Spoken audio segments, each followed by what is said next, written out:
Again, another dimension that comes from the teachings is, let life be in just proportion. Let it be in just proportion. Let it not be excessively with material.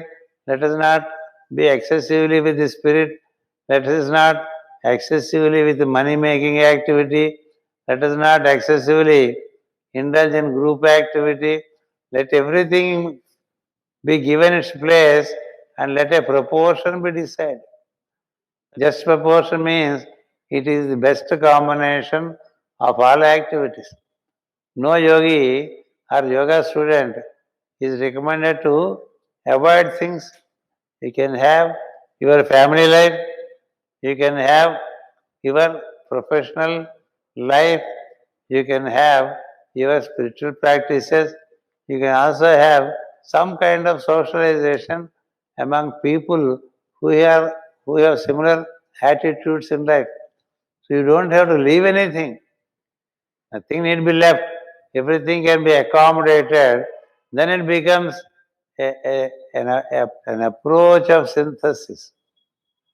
Lopsided practices. There are people who are excessively stuck with family. There are people who are excessively stuck with social contacts. There are people who are excessively stuck with their indiscipline.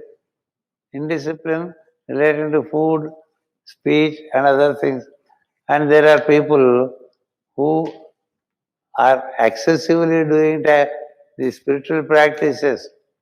Anything in excess is avoidable. Because all that the yoga wants is an equipoise and a just proportion. And that's why we say adjustments. Masters, adjustments. Just adjustments.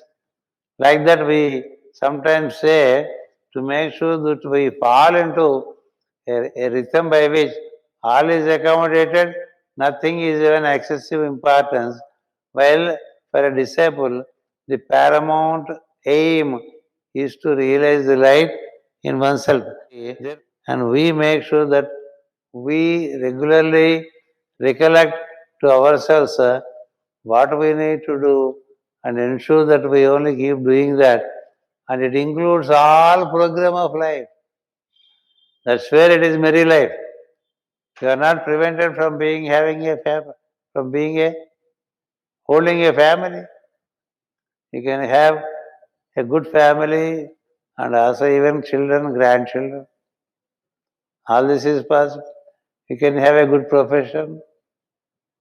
You can have a good social conduct by which the society respects you, and you can have the practice relating to the path which will lead you in a matter of 30 years to a point where you don't return. You don't return. That's how the Saturn enables us to complete the work, and that we all have to do by gradual elimination